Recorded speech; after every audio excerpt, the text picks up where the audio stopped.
Você já parou para pensar se você perdesse a sua liberdade, perdesse seu nome, a sua identidade, perdesse o contato com seus filhos, marido, mãe, pai, você perdesse o direito de escolher uma coisa tão simples que é a roupa que você vai vestir? Oiê, seja bem-vindo ao Literando. Pegue seu café e vamos conversar sobre livros. Primeiro, como de lei, vou só dar um golinho no meu café. Não esqueça do seu aí também. Gente, hoje nossa conversa vai ser de um livro que, confesso que eu fiquei bem obcecada. Provavelmente você conhece a história pela Netflix, porque foi assim que eu conheci esse livro. E quando eu tava lá no 6º episódio, mais ou menos, da primeira temporada, eu fui pesquisar, né, como todo bom leitor, se aquela série era uma adaptação de um livro.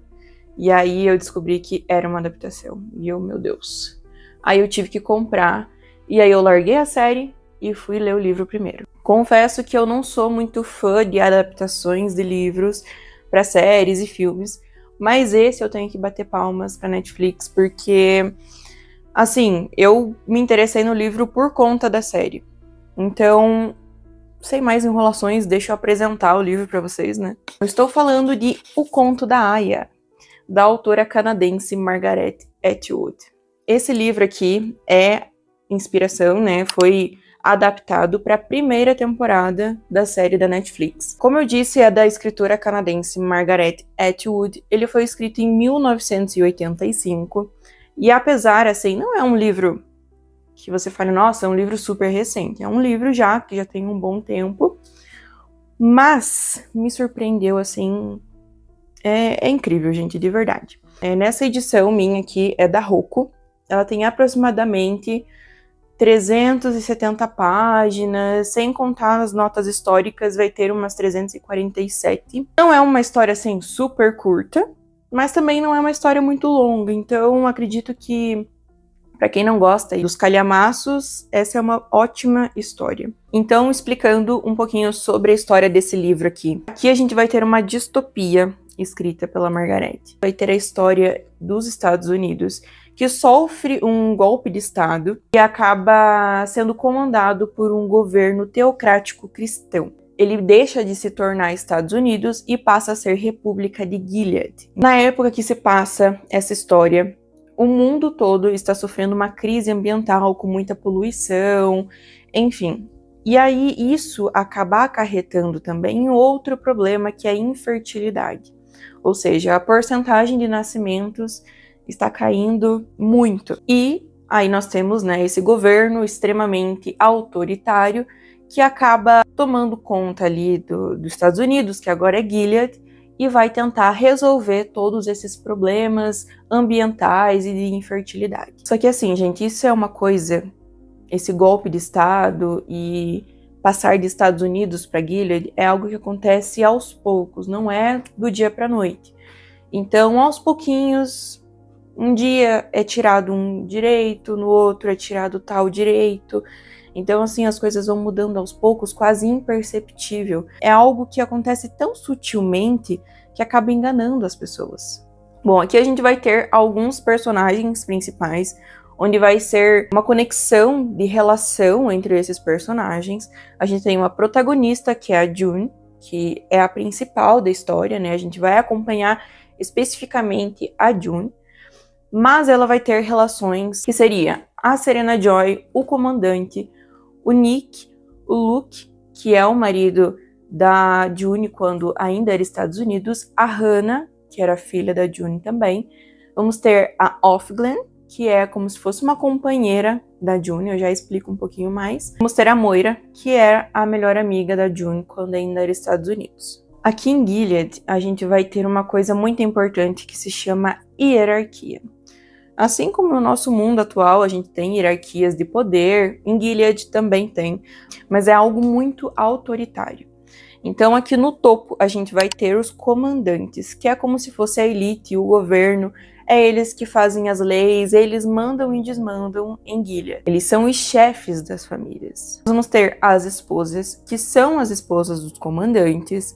Elas têm um certo privilégio hierárquico, mas ainda com bastante limitações por elas serem mulheres. Outro ponto importante, essas mulheres, né, as esposas, são geralmente inférteis. Vamos ter as aias.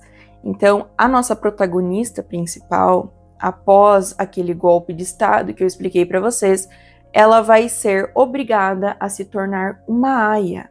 O que é uma aia?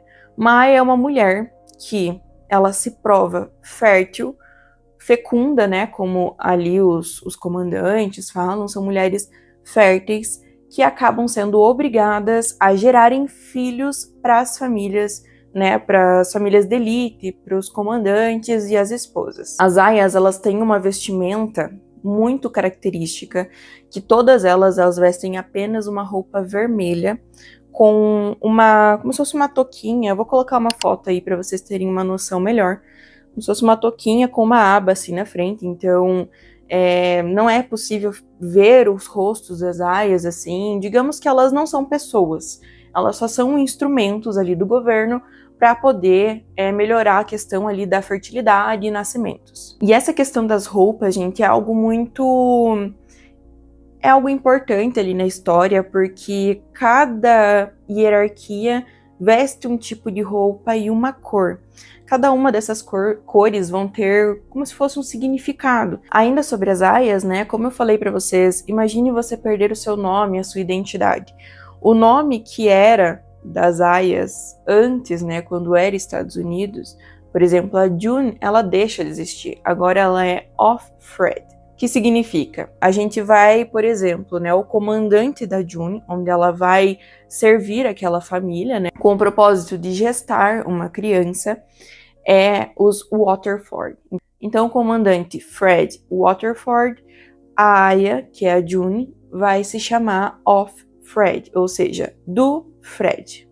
Assim, consequentemente, com outras aias, por exemplo, uma aia muito importante na história, que é a Off Glen, do Glen. Então, elas são como se fosse realmente uma propriedade, né? Os comandantes, as esposas, eles são donos daquela pessoa, que na verdade eles não tratam como uma pessoa, tratam apenas como um instrumento. Nós ainda vamos ter as martas, que cuidam dos serviços domésticos, que geralmente também são mulheres que não são férteis. Nós vamos ter as tias, que são mulheres que doutrinam, fiscalizam e punem as aias. Nós vamos ter os olhos, que é como se fosse a polícia de Gilead.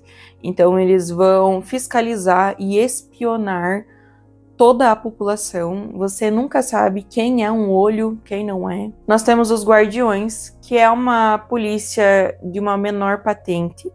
E eles também vão fazer toda a fiscalização ali da população, principalmente nas ruas. Temos os anjos, que são soldados que lutam nas guerras. Geralmente eles têm um maior prestígio. Nós temos as econesposas, que são mulheres comuns, que têm maridos comuns e que fazem todas as funções, né? Elas são esposas, são mães, cuidam da casa. E geralmente são pessoas muito pobres, que acabam também sendo fiscalizados, espionados, enfim, não tem liberdade alguma. Como eu disse, os significados das roupas é algo muito interessante da gente falar.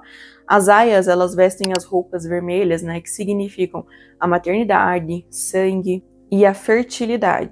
As esposas vão usar aquelas roupas azuis, geralmente indicando pureza, inspirado na Virgem Maria. O verde, que são das martas, é relacionado a tarefas domésticas. O marrom entra como autoridade, disciplina, no caso as roupas das tias. E por que eu tô falando dessa questão das roupas deles, né? Pode parecer bobeira, mas é mais uma forma do governo ter total autoridade na pessoa. Ela não tem direito nem de escolher a roupa que ela vai vestir. É como se aquilo definisse quem ela é para sempre. Como eu disse, né? Depois que acontece o golpe de Estado, as mulheres, elas vão perdendo aos poucos os seus direitos. Eu falo as mulheres porque é principalmente as mulheres. Então elas perdem as suas contas bancárias, elas perdem os empregos, acabam perdendo o direito, né, de trabalhar, elas perdem o emprego e não têm direito mais de trabalhar novamente. Elas perdem o direito de ler, de escrever, de poder criar seus próprios filhos, de ter a sua família. Então elas perdem completamente a sua independência. É aí que tá o assunto principal do livro. Ele vai tocar muito na parte da submissão da mulher, das mulheres perderem, não terem os mesmos direitos, também da desumanização. Gente, é assim, a crueldade que acontece com essas pessoas, né, que tem que servir ali o governo, o Estado, que você fica assim horrorizado. Mas tem uma coisa muito interessante que a própria autora disse, que ela falou que ela não inventou nenhuma das crueldades que ela colocou no conto da Aya. São todas coisas verdadeiras, coisas reais, e que se a gente parar para pensar, realmente faz todo sentido. E sobre a questão do governo teocrático cristão, vale muito ressaltar aqui para vocês que a autora, em momento algum, ela tenta diminuir, inferiorizar, desrespeitar a religião. Ela apenas mostra como as pessoas elas podem usar de artifícios, como por exemplo o governo de Gilead usou a palavra da Bíblia, a palavra de Deus, para fazer o que eles bem entendiam.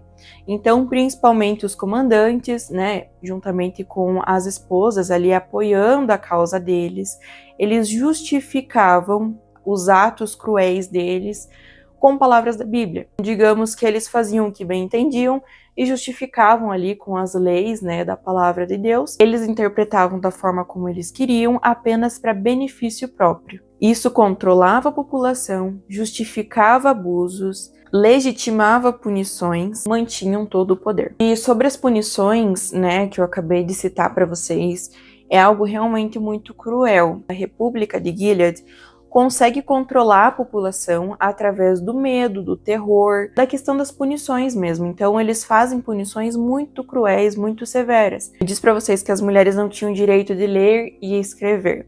Então, por exemplo, se uma mulher ela fosse pega lendo um livro, ela tinha um dedo mutilado.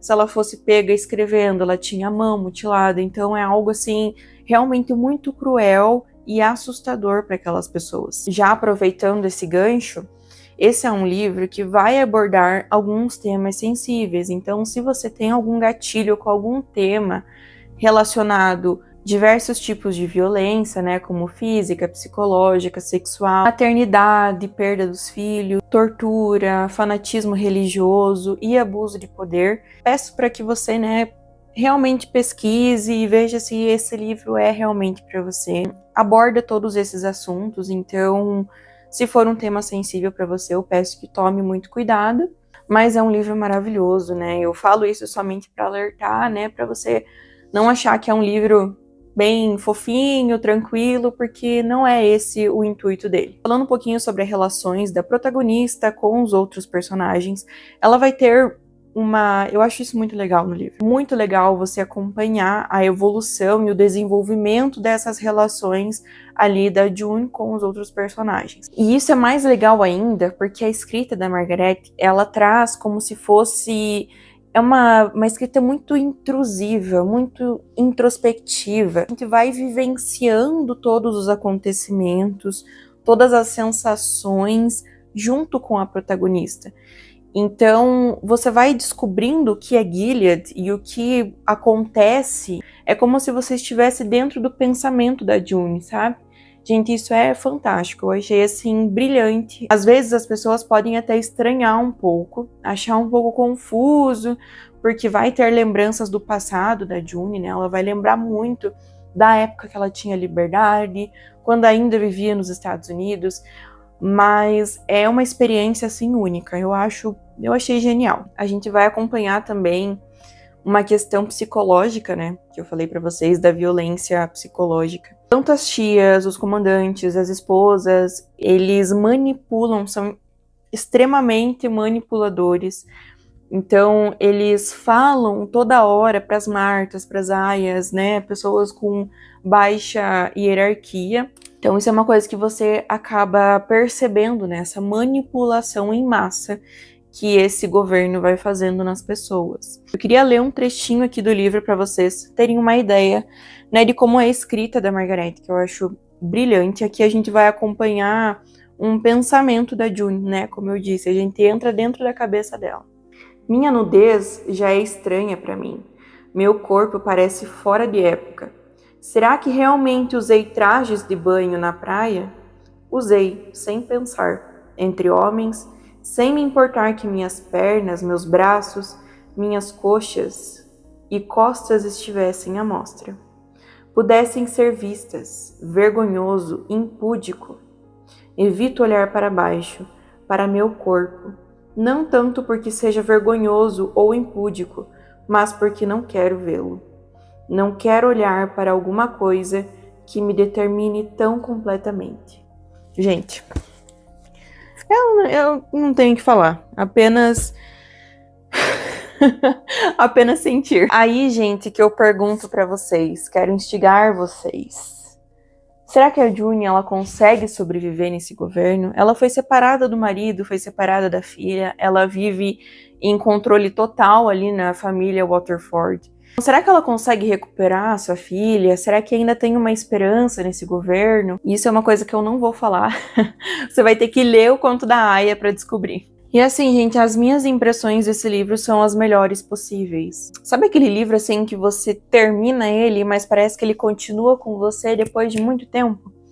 Que veja, eu já terminei esse livro, né? Eu li ele recentemente, mas já terminei o quê? Faz um mês, mais ou menos, e ele ainda continua martelando. Então, é um livro assim muito sensível, sabe? Ela toca nesses assuntos de uma forma que faz você refletir realmente. As pessoas em Gilead, elas apenas sonham com o mínimo, com o simples que nós podemos fazer.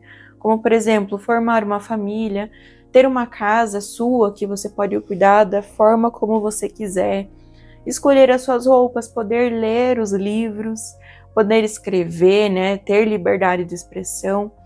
Então isso é algo que você acaba refletindo e valorizando depois que você lê o conto da Aya, sabe? E é aquela leitura que faz você perceber como a liberdade, o respeito e a dignidade, eles são direitos muito preciosos e eles não deveriam ser tratados como garantidos. Porque a June achava que esses direitos seriam garantidos para o resto da vida dela toda. Mas acabou acontecendo, né, toda essa trama. Então, é algo pra gente pensar também. Então, gente, o vídeo de hoje foi esse. Espero que eu tenha te instigado, pelo menos, a conhecer, dar uma chance pro conto da Aya. Ou também, se você quiser fazer que nem eu, né, assistir até o 5º episódio ali da primeira temporada, daí ver se gosta, ver se não gosta, né, porque não é um tipo de livro que todo mundo irá gostar. Mas eu acho que vale a pena, gente, sabe? Vale muito a pena, é um livro maravilhoso. E eu tinha que trazer aqui pra vocês, né, como indicação. E esse livro não tem um final garantido, assim, né? Ele não termina aqui, nesse primeiro livro, o Conto da Aya. Uma boa notícia, continuação na Netflix, né? Então ela vai até a 7ª temporada, se eu não me engano. E a própria autora Margaret Atwood, ela fez mais um livro, que é Os Testamentos, que funciona como se fosse uma continuação do Conto da Aya, que eu pretendo ler muito em breve e trazer aqui para vocês a resenha. Então, se você gosta desse tipo de livro, de distopias, livros que tocam em assuntos mais sensíveis, que fazem você refletir, é um livro que eu digo que é angustiante, né? É um sofrimento, assim, que é do começo ao fim. Não é o tipo de livro que, ai, nossa, vai ter muitas felicidades e você vai rir enquanto lê. Não, é um sofrimento do começo ao fim. Eu estou sendo sincera aí com vocês. Mas vale muito a pena, como eu disse. É um livro que faz você refletir em valorizar as pequenas coisas, as coisas simples, comuns da nossa vida e ver o quanto elas são preciosas. Então, como eu disse, vale muito a pena. Espero que você tenha gostado desse vídeo. Um beijo e até a próxima!